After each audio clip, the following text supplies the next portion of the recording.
coming to you from Oakland, California. As Valerie just mentioned, I am a Price alum, class of 2014, and maybe like a few of you on the call, I went straight through from undergrad to graduate school and have been in California for my entire career. So have had a lot of similar, I would say, education and probably experiences working in the public and private sector in transportation. But just to kind of try to keep this short and sweet, my current position is I'm the Director of Growth at Remix Software, and that is a small transportation technology company based out of San Francisco that is aiming to enable transportation professionals to do their best work through kind of easy to use visual platforms to really look at different modes of transportation and the impact that can have more broadly. So a lot of people like to put us in like the planning, design, software kind of bucket. So I'm happy to always talk more about that. But I would say we're really one of the few companies out there that's focused on selling specifically to government. So that's brought a whole kind of host of interesting stories for me, just weaving my transportation planning, policy, and now kind of innovation background into one. And prior to being at Remix for these past 5 years, I was actually in consulting, so did some work at Nelson Nygaard, which I think Lilly and I share in common. And so I was there for about 1.5 years in the San Francisco office. And then before that, did a lot of public sector work pretty much full time while I was at Price. So I did LA Metro and then a little stint at City of LA doing some policy work there. And I think, I guess to kind of weave together like how that bounce happened, and this is maybe a career tip, I would say take advantage of the lunch and learns because you never know where it's going to take you next. But I had a lot of lunch and learns in my first role at Nelson Nygaard, and kind of through there, a lot of the senior staff would organize like technologies and companies and presentations and what have you. And through that, actually, the Remix founders came through the door. Presented to us at Nelson Nygaard, and I think we're really trying to get some feedback and advice on how to make their software more planning specific and better suited to the needs of the transportation industry. Lo and behold, I was in that cohort of people that they presented to, and myself and one of my colleagues at the time, Paul Supawanich, became the first 2 transportation hires for Remix. He ended up leading the customer success team, and I ended up leading the growth team. And so, 5 years later, I've helped organize and execute on over 350 government partnerships around the world. My team gets to kind of oversee North America and Oceania, which is really fun. My counterpart in Europe gets to, handle that. I give it to him because he lives in Spain. But overall, I think it's a lot of fun of bringing in that private sector kind of speed of work and taking advantage of getting to talk to a lot of different governments around the world. So I'm happy to share more later, yeah. How large is your organization? We're just under 70 people. Okay, so great. Thank you for that. Small for a tech company. Excellent. Well, that's a perfect introduction. Thank you so much for starting us off. Why don't we move on to Mariela? Hi. Well, that's really interesting, Claudia. It's great to hear your story. So I'm Mariela. I'm the founder and CEO of State of Place, which is an urban design, data, and predictive analytics software that helps city makers use this data to create more livable, equitable, and sustainable places in a more cost-efficient and effective way, but also use that data to communicate the value of making places better by quantifying their quality of life benefits and the return on investment of those places. So when I started my career, there's absolutely no way I would have thought that I'd ever utter that entire sentence, particularly being the founder of a software tech company. That is absolutely not my background. I have a PhD in urban planning from UC Irvine. I was actually one of Marlon's students, which is probably why I'm here today presenting to you guys.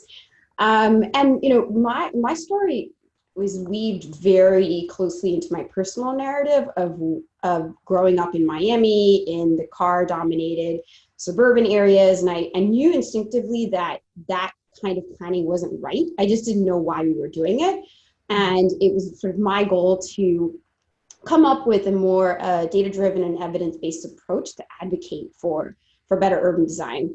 But I didn't really have that in mind when I was growing up there as a carless teenager, dealing with all the frustrations of living in a very car-dominated place. My background in undergrad was actually in psychology and architecture, and I struggled quite a bit between these two seemingly different disciplines. I hadn't seen the connections yet.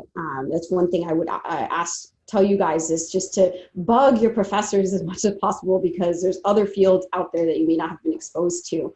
I had no idea that urban planning existed. I had no idea that environmental psychology existed, which is ultimately what I ended up doing. So there's a long story there, but it involves me ended up working at an advertising company and hating it my very first day, and literally going on Yahoo, because I'm old, this was predated Google, and typing in psychology and architecture. And that's how I found the program at UCI, which completely changed the trajectory of my life and my career. So ultimately, my focus has been on the relationship between urban design and behavior, and how the built environment influences our choices, how we feel about places, but also quantifying what are the quality of life benefits that come from that. So one thing that is interesting from a career development standpoint is I started to look at this very personally, like I said, looking at the social and the health value of urban design. But as I started to talk more and more with developers, who are the people that I really wanted to influence, it was very clear that the lever for them was economics. So I started to work on connecting my research. I think I was just finishing my PhD work at this point, and then I started as a postdoc at Virginia Tech. And so via that position, I was able to work with the Brookings Institution, and at the time, basically pulled together the very early beginnings of the algorithm that underlies state of place, which is how we crunch these numbers into a score that people can understand about their walkability. So I was able to do that, take that algorithm and tie it back to economic development. And that research paper essentially sparked the idea for State of Place. This was in 2012, it was published. And I can tell you that the road from a researcher to an entrepreneur is a difficult and fraught one, because it's not how we're trained. So again, if you have any inklings, or even if you don't, just look at innovation within your space and figure out how to incorporate that into everything that you do. Mariela, I love so many things you said, like how you started your journey with a problem you identified that around traffic and driving in your community, and how your personal story sort of became your career trajectory with a lot of serendipity in the middle there. That's a great self-introduction. Thank you so much. Ashley, let's go to you. Hi, everyone. My name is Ashley Hand, and I'm co-founder and partner at Cityfi, which is an urban change management practice. So our kind of core focus is on helping cities navigate an era of significant change and technological disruption, thinking through things like public policy, partnerships and programs, different ways of executing business models, thinking differently about who the stakeholders are within a city, and kind of thinking systemically across different issues and traditional silos to problem solve and create a pathway for the future. And you know, my path is definitely not linear, and funny enough, I started, my first job out of school was in marketing, and it was database marketing, which was kind of nice from the numbers perspective, but lacked a lot of the creativity that I was seeking. And I had a BA in political science, and then went back to school for a master's in architecture. And I'm actually a licensed architect still, although I don't really practice in the most traditional of ways. And I think, you know, a big part of where my career has come and where I think it's going is this kind of, you know, deep-seated kind of curiosity about why things are not working and how do we improve things to work better, whether it's doing it through community organization, which I've done in cities like New Orleans and Los Angeles and Kansas City, where I'm based currently, or if it's thinking at a macro level, more at the kind of organizational level, when I was the Chief Innovation Officer for the city of Kansas City, Missouri.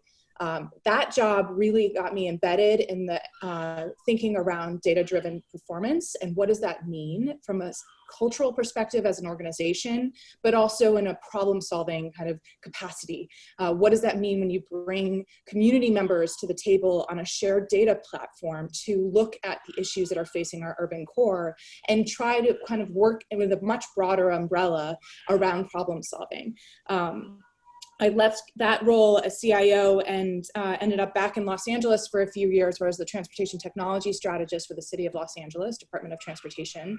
So got really kind of focused in on a vertical of transportation, but really in a way that tied in my architecture and urban design background and context, and really helping kind of broaden the conversation around how we think about mobility from a kind of a land use and physical space, as well as a service and infrastructure perspective. And with LADOT, I developed something called the Transportation Happiness Metric, which then kind of evolved into other tools like a social cost benefit calculator for Miami-Dade County, so that there was a better tool for decision makers to look at the data and compare not just the capital and operational costs of a program or a service, but look at the social benefits and environmental benefits of different decisions and options in your communities, so that you can start to level the playing field and elevate voices that are either not at the table because you're taking an equity lens to something, or you're shifting the conversation from kind of initial cost to long-term life cycle costs, and really thinking through resiliency as a core principle. And so it's definitely not been a very linear path to get there, but I do believe that kind of having that very grassroots perspective of what the challenge is of affecting change at the very local level, to the top-down perspective of working with mayors and department directors across the country on how to adapt what is designed to be slow-moving institutions with intent. That's why they're designed to be slow-moving, is to be cautious and risk-averse. But how can those institutions and our physical city adapt in an era of rapid disruption, whether it's climate change, pandemics, or technology itself? Ashley, I'll ask you the same question I asked Claudia. How large is your current organization?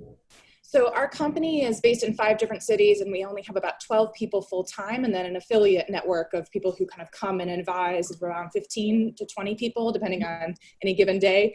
But yeah, so we're small, but work all over the country, which has been really fascinating. Fantastic. What an excellent introduction. Thank you so much. And our fourth colleague on the panel, Lilly. Hi everybody. Thanks so much, Marlon and Valerie, for having us today. Really excited to be with you all. I'm speaking to you from Los Angeles on a gray day.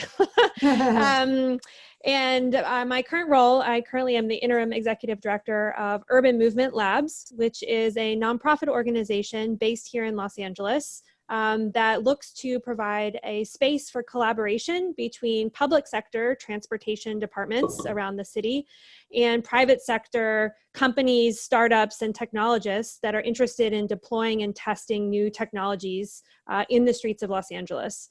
So we really are providing a point of collaboration and a nexus to identify what the public goals are and how technology and business incentives can meet those goals or provide some progress towards meeting those goals.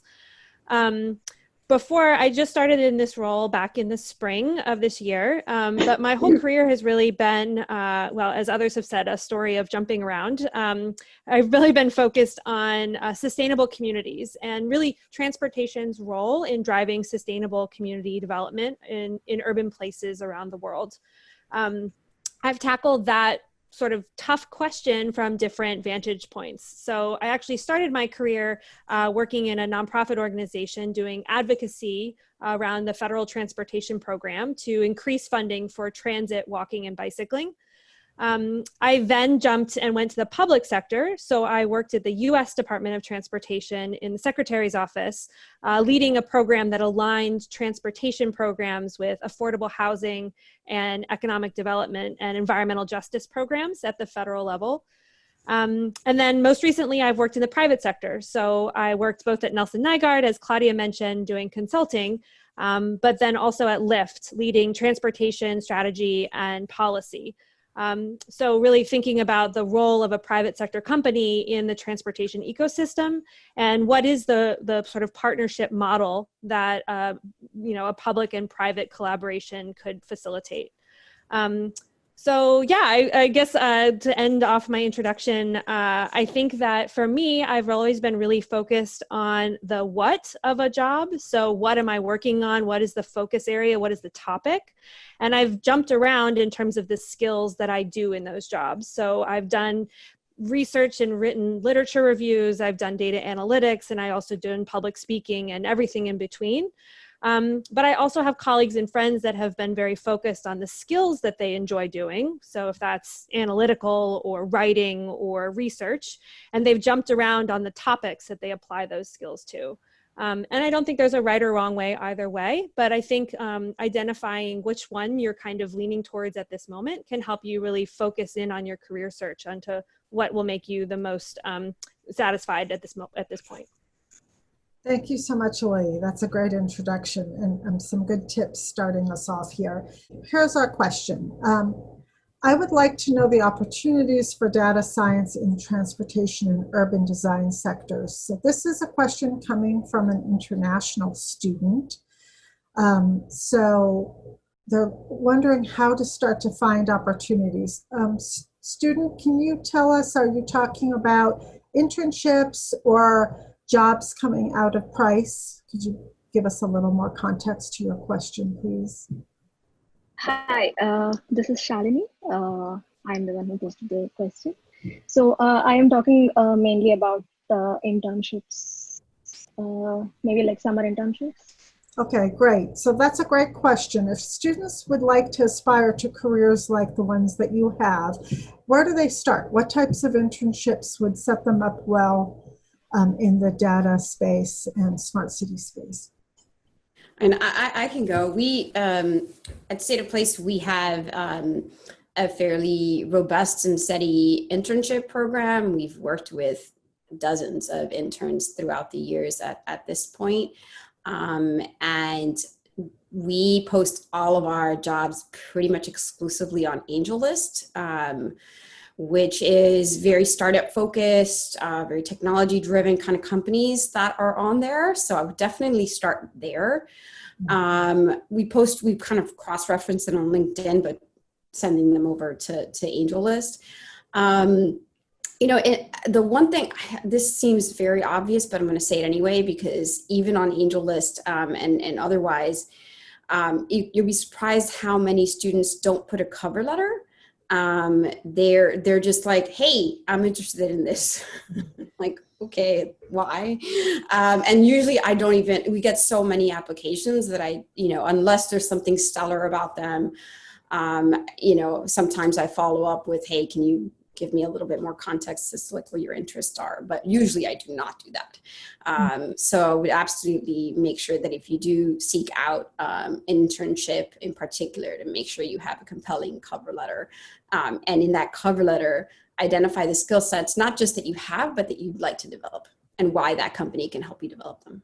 Perfect. Thank you, Mariela. Perhaps one more panelist, suggestions for the types of internships? Valerie. Yes, sure. I think one thing that I would encourage in this day and age is that being able to cross between the public and private sector is really important. So I think even if you aspire to work or have a career in one sector versus the other, having the experience of working on the other side can be really helpful. So I would encourage you to kind of think broadly about who those folks are. I mean, I think Lilly mentioned as well that she started in the nonprofit sector. There is a ton of really great work that gets done on the not-for-profit side, in addition to what you can see and what type of opportunities and exposure to different types of experiences that you get in the public or private sector side. So I think really thinking broadly about kind of what you want to work on, I think Lilly framed it really well, can help kind of hone in on the types of organizations you want to look at, but cast a broad net when it comes to those initial internships. Great, thank you. Mariela, you said something interesting. You were talking about your academic training not setting you up for entrepreneurship. Can you maybe speak to that a little bit more? How should these students acquire skills to be able to pivot into these areas, or what did you mean by that statement? Yeah, I mean, in your PhD studies, that's not the point of you getting a PhD for the most part. It's really about, critical thinking and research methods, and really kind of delving into a topic and understanding how to understand it, really. And so it's not that none of those skill sets are transferable to the entrepreneurship space by any stretch. That critical thinking piece, I think, is what keeps me always thinking ahead, which is particularly important from an entrepreneurial perspective. And my vision for the company, that critical piece helps me with that. I think that the more difficult aspect for me was just the nuts and bolts of all of it, in terms of the company setup, like all the stuff you learn in business school with forecasting and all these things that are required of you if you're trying to raise money. That's a completely different world. And so if you are interested in this innovation space, whether you want to be a founder of your own company or work within that, or even just work innovation within the city, I do think that there is a lot of merit to kind of taking a few courses here and there, or just joining a business group on campus so that you can understand the language of it, because it was literally like learning a whole new language on top of a skill set. Got it. Okay. Well, that's a nice segue to our next question, which is, could you each try to name 3 to 5 skills that students need to focus on? And think both about transferable skills or adaptive skills, or even the hard skills. So Mariela, you kind of are starting to touch on that, like learning that new language. You want to start us off? What are 3 or 5 skills? Communication.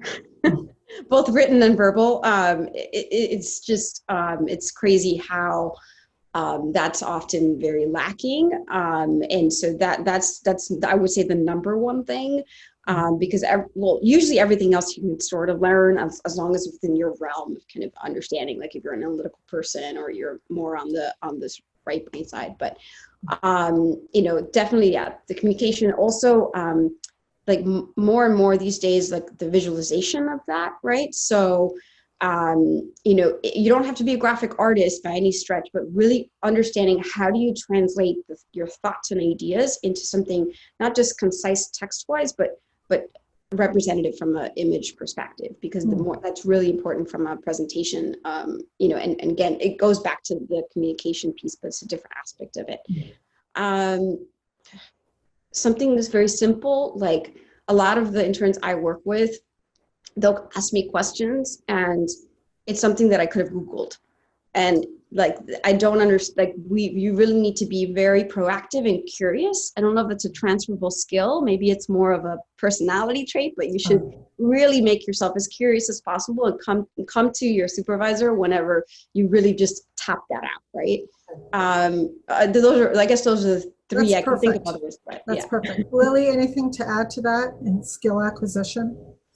Yeah, I think especially after you have coming out of a degree program, either undergrad or graduate, having some hard skills on your resume that can differentiate yourself. So there's a lot of smart people out there doing great things, but if you're trying to sort of make an impact in your cover letter and in your resume, saying that you can use, visualization software, or data science tools, or R, or whatever the case may be, even if that doesn't really, get you the day, you won't be using it day to day. I think that can be a great way to get noticed.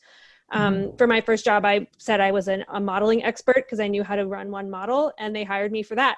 And then I never used it again. But that's the only reason they picked me out of the pile of resumes. So just that would be one focus area. Great. Claudia? Yeah, I think the thing that got me hired was my ability to speak a few languages. So if you can use that to your advantage, definitely do so. But I'd also say, like, my first real job out of college, I got hired for my GIS skills and my language skills. I think what keeps me going and what makes me good at my job is my ability to storytell and effectively communicate in a kind of public setting or a public presentation. setting. And the other one I'd add in is just your ability to synthesize. There are so many folks on our side of the house, which is like more, I'd call it the go-to-market side versus the engineering and product side, that have really strong ability to make trade-offs, synthesize large volumes of information, and are really the core of keeping our business running. So that to me is a very tangible skill that you can use wherever. That's great. Ashley, quickly, a couple of things you hard want to add? to follow that. I think that honing and editing capability is extremely important. We are overwhelmed with information in the digital age, and the ability to quickly relay a lot of information. It can be heartbreaking to cut that stuff out. We're used to writing long papers. We're empowered by the word in school, but when it comes to the real world, if you can cut to the chase and be compelling in the argument, it's going to totally change the nature of the conversation. And it can be much more effective in building consensus as well. Right, thank you. I think Kevin posits a question that will appeal to a lot of the students. So how does one market themselves when they're trying to explore private sector jobs coming from the public sector, or vice versa? So Lilly, do you want to speak to that? Yeah, I think, and others have also mentioned, I think it's actually a real asset at this point to say you have experience in public and private when you're jumping to the other. And I think being able to explain why you're making that change is really important, so that it's that you can turn it into an asset and anticipate any questions someone might have. And if you're applying for a public sector job, the kinds of skill sets that you'll want to highlight might be slightly different than you would with a private sector job. So for example, with my background in public sector, when I started at Lyft, I didn't know what a product manager was, and I didn't know what a data scientist did. Those aren't terms that we used in the US Department of Transportation, at least 10 years ago. And so anyway, if I was trying to make that jump and I was referencing something like a product management, I'd use a different term that would be more applicable in a public sector organization. Good concrete tip. One other panelist want to talk about that, pivoting from sector to sector in either direction? I don't think you should sell yourself short. There's a lot of skills that we bring to the table. I started my career out in marketing, and who would have thought that would have been actually a really important element of my work in the public sector, was getting the word out and getting people excited about an idea. And so I think there's, don't sell yourself short on what skills are transferable as well. I think Lily's comment about what jargon you use is important to know your audience, but absolutely, you've got a lot of skills already that are worth celebrating. Great. So I love this next question, and this might be nuanced to try to answer it. So let's start off. Many of you talked about equity in your work. Can you talk further about how you are making cities both smart and equitable? And have you found pain points in your career trying to do both? So can you talk further about how you're making cities both smart and equitable? And what are the pain points in your career trying to do both? So I can start us off. Yeah, that's a great question. I'll start with the second piece first, and then kind of work my way into the first piece of the question. But when I first started to work on quantifying the value of urban design, like I said, I was coming at it from the social and health perspective, sort of the soft value, if you will. And in that journey and talking to people whose minds I was trying to change, it was clear that I needed to pull the economic lever. And so I worked for quite a bit of time to do that, very much as a means to an end, because my passion was about making places that people loved, not that had higher retail rents per se. So it was a very pragmatic choice at the time. And the work that I mentioned earlier that was published in 2012, and I tell you that for context because the times were kind of very different then. Like the idea of walkability was still, pretty crazy. And so you still had to make this hardcore economic argument. Fast forward 8 years later in the time of COVID and Black Lives Matter protests, that when you talk about, or when you lead with there's economic development benefits of making places more walkable and bikeable, that's not really what you want to lead with anymore. So for me, it's a really welcome sea change, because it's what I always wanted to lead with, which is the other exponential benefits from a quality of life perspective that weren't only tied to economics. So, State of Place really addresses this from, in trying to promote more equitable development by quantifying these robust exponential benefits and saying these are all the things that you could do together. And then also because we can collect data, which is very micro scale urban design data citywide, you can start to really use that to actually visualize and quantify the spatial injustices that have been brought to light in the last year in particular, and identify the specific changes that would be needed to provide those quality of life benefits more equitably. Fantastic, thank you. Someone else want to tackle this question? Yeah, I can jump in. So at Remix, obviously, we're providing transportation software. So I think by bringing, software into government, I don't know if we're necessarily making things smarter. I don't really love the term smart city sometimes, because it can mean a whole host of things, but I think we're bringing technology in to help make things efficient and kind of leverage what we have today to make things a little bit easier for the, transportation planners and designers and GIS folks that we work with on a daily basis. So hopefully bringing in new technology kind of tackles the smart part. But the equity side of things is very much a passion. So I grew up not too far from campus in El Monte, California. It's basically, I feel like 99% brown and Asian, with heavily skewed towards like super Mexican, super Salvadoran. And I loved it. And I had no idea that other places could not be as diverse as that, or not be, homogenous in that sense, but not that brown. And so coming to the Bay Area for undergrad and working in San Francisco, which is quite not diverse, has been, I think, real inspiration for making sure that the way that we create our software is opinionated about equity. So one of the things that we've brought into each of our different kind of modules, so to speak, is an equity metric. So whatever transit route or street design or project that you create in Remix is going to spit out some demographic stats for you. So it's going to tell you how income and racial makeup and zero car households and like foreign language speaking, how any of that has changed over the period of time for which we have census data for it. So we tend to do like either a 5 or a 10-year analysis on that, but we tell you essentially whether or not your route is going to have a disproportionate impact on low income and minority populations, specifically kind of in that population of about a quarter mile off of each project. So that for me is, it's not only a federal mandate, but it's something that is helpful to always kind of keep top of mind for planners, because you can get really far down a project and then not realize you're in kind of sort of an equity violation area. So that's been, I think, one really helpful way. But then on a more, I guess, human or personal level, we try to do a lot of programming internally and for our kind of community at Remix. So someone I think mentioned career perspectives in planning and having diverse leadership. So that our D&I initiatives are really important, and we want to make sure that they reflect the communities that we serve as well.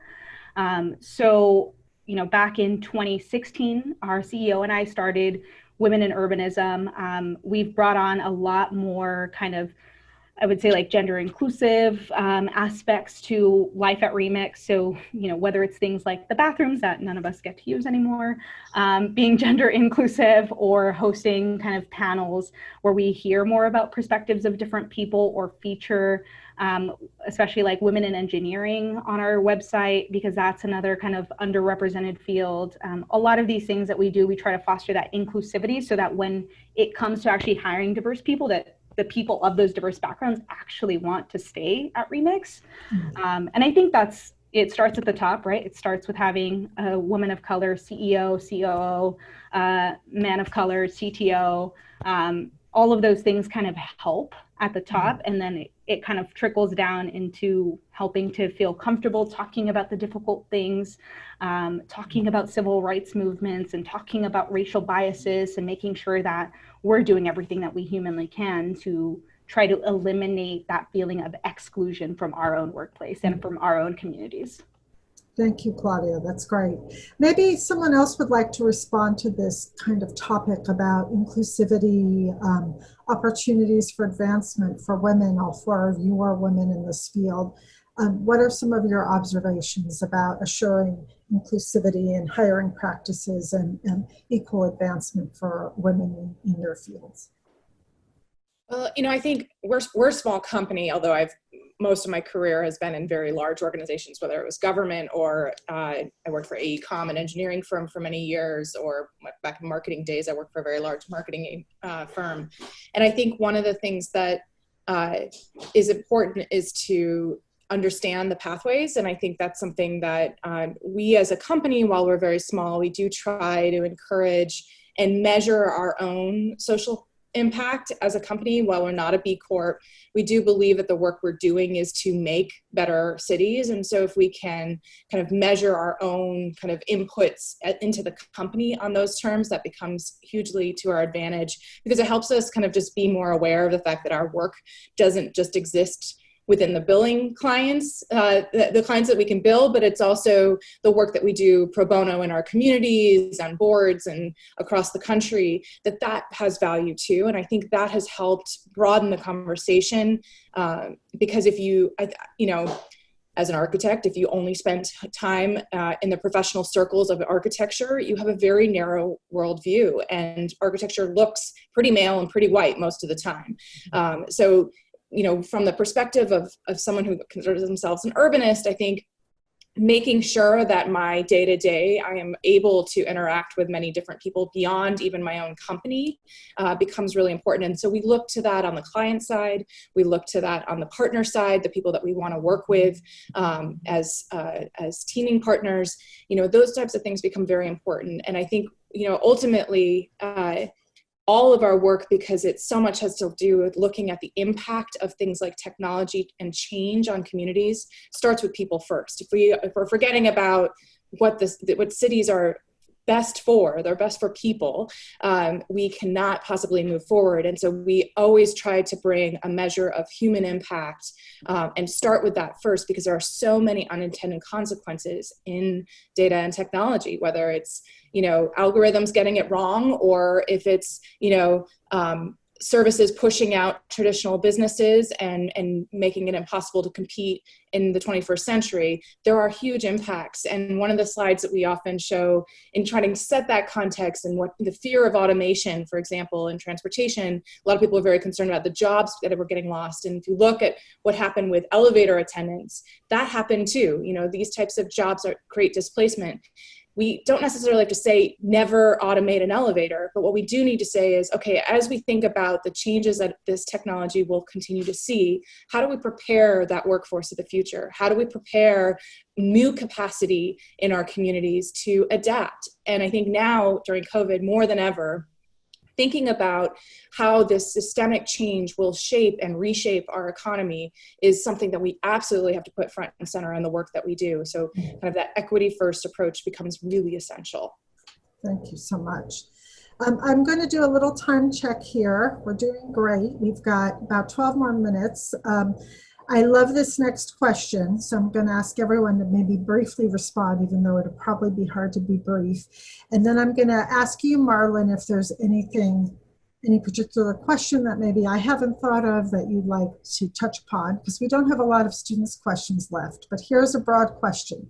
In your opinion, which city in the US has gotten it most right in designing their city? All right, I'll go. I'll bite. Okay.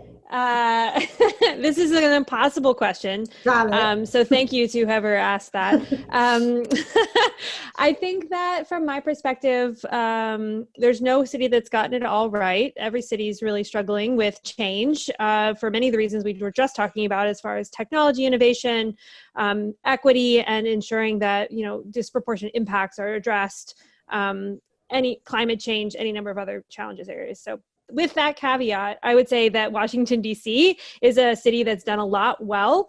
They have a really compact sort of urban form because of height restrictions. It is a unique urban form. They've done a tremendous amount to invest in transit and walking and bicycling, both in the city corridors, but also out in the sort of more traditional suburban areas. And then lastly, I think they've done a great job of trying to focus on the livability and the soft components of city design that make the place feel like there's a connected community there. I also say that having lived in DC for 10 years, so it's coming from my heart. Anyone else care to make an argument on behalf of a city? I think the idea that there would be a perfect city is a little flawed, just because, as you know, it is a living organism. It does evolve quite considerably, and we certainly in the U.S. have made many mistakes with our cities. The interstate highways are a great example. As I look out into a major cut through in our urban core right outside my window. But I do think I really have loved the reappropriation of public space through the Superblocks program in Barcelona. I think the recognition that not every street plays the same role in our communities, and that there are hierarchies of use and people in different spaces, whether you're passing through or making a local trip, or you're a school-bound child and need a safe passage to your school. I think there's a lot to be said about re-examining the value of that public realm as a shared space and the users that are actually using it. So I think that's a really promising model that has both technology implications as it's creating these mini districts, but it also has huge benefits from a placemaking and public safety perspective as well. Well, Lily and Ashley, thank you for answering eloquently an impossible question. That was really enjoyable. Before I turn it over to Marlon, I'm sure that students are going to approach us and say, oh, I just love to talk to Claudia more. We know how important networking is in building social capital to have happenstance experience or serendipitous opportunities come our way. So I will definitely be sending you an email to ask you if you're amenable to having our students reach out to you and what's the best way for them to reach out to you. Yay, Claudia, thumbs up. But I'm sure students will be asking us. Thank you, Mariela. Marlon, you want to close us out? Anything you want the panelists to touch upon? Yes, and first of all, thank you to all the panelists. I have known some of you for a while, as we would say in Texas, where I grew up, and some of you for our newer friends, and thank you to all of you. What you bring is fantastic. So I'd like you to maybe highlight, and I think this is important, for a data and smart cities panel, none of you are computer scientists, and yet you're leaders in the field. Use that as a leverage point. Talk to the students about how urbanism would relate to the computing skills. Great way to close us out. Why don't we start with Mariela? Yeah, I think it's funny you say that, because Marlon and I have had several conversations around the idea of data science versus social science. And so even though I'm not a data scientist, I've used my social science skills to understand how to look at data, I think, in a much more comprehensive and holistic approach, more of a systems thinking approach that is typically taught in data science. So that would be sort of one thing that I would urge the students to kind of think more broadly, think conceptually, look at theoretical models that have been espoused and tested in academic research, and use that to inform how you approach data. And I think the data science skills are incredible, and I wish I had them. But I think that framework is really important, and I think that's one of the reasons that State of Place, the approach that we take is particularly unique. I don't know if that answers your question, Marlon, but that was sort of what came to mind when. Lily, what are your thoughts on this question of Marlon's? I don't have any brilliant insights beyond what Mariela just said. I think that because urban systems and urban problems are multifaceted, difficult questions to answer, it's uniquely suited to data science. And so there's a never-ending, interesting topics to explore. And so I think the marriage between policy and data science is actually really nice in that way. Great. Claudia?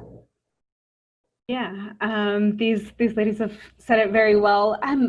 When you mentioned this question, the person I immediately thought of is my colleague Sarah Beinman, who actually has kind of this unique skill set where she was once a transportation planner at LA Metro and became the product manager for our transit product.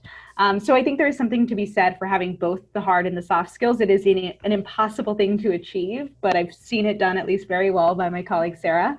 And I think you can kind of think through with your social science and kind of critical thinking skills, what are the problems that need to be solved, and kind of have a deep understanding for who you're trying to solve them for. Because ultimately, I think a lot of at least our work as software engineers and designers and folks who work in technology are about who are the people we're trying to solve problems for and what are those problems. So on the one hand, you can use those skills to think about the what and the why, but then on the technical side, you can kind of think through the feasibility. And I think oftentimes there are a million problems that we want to solve, but how many of them are really feasible is something that you can kind of parse through with the technical background. And I think, some of those are data oriented, some of them are not, but the ones that can be solved with data and having more information and insights, it's kind of a natural marriage there between the two. Great. Ashley, you want to bring us home? Anything to add? I think these ladies have said it really well. And I think my only contribution in addition to that is that, urban systems, city systems, whether human or physical, are so complex that I don't think any single vertical could necessarily address them all. You can't just assume that data analysis is going to give us the type of knowledge that we need to understand some of the underlying impacts of certain decisions in the past or policies or whatever number of issues that could shape outcomes in a community environment.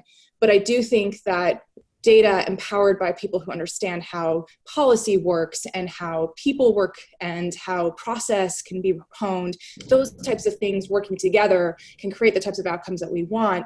And so it's, not just about creating an effective problem statement that we can use data to inform and help us understand how we might address these issues, but then the application of those insights into the day-to-day of how our cities work become really important in that translation. Well, wonderful. Again, on behalf of Marlon and Terrence, first I want to thank Terrence for all the work. I know, Marlon, we wanted to thank Terrence for all the work in arranging this event. And thank you, Marlon, for your expansive network and bringing all these professionals into discussion. And I want to thank Claudia and Lilly and Mariela and Ashley for enriched, engaging conversation about what you do. And the passion you have for your fields is palpable and very exciting and inspiring. So I'm sure our students pick that up. I want to thank students for prioritizing coming to this event. We've put some helpful resources into the chat feature if you'd like to reach out to these professionals. It gives you some support on how to do that in a productive, meaningful way. Our next session is coming up on Terrence. Terrence, do you have that info? Yes, it'll be September 29th. And what is the theme of that event? And the theme of that event will be careers in international development. So very engaging topic. So wonderful. Thank you so much. I'm going to ask if the panelists could just stay on the call just for a couple moments and we can just close out together. And thank you, students. Oh, Marlon, did you have something? I can get one last comment in. We have been working to build some appropriate urbanist data science links into all our degrees. So for all the students out there, the undergraduates, I want you to take a look at our urban informatics class. The master students, we have our data evidence and communications class, and we're going to be offering an elective in advanced urban analytics. And I see a few executive master of urban planning students out there, and we have a big data class. And all of that really nests within, I think, the idea that you heard, that it's really the social science, the planning, the policy that comes first. But we're working to find ways to give you some entry points into kind of doing the visualization and the analysis and keeping up with a very fast moving field. So.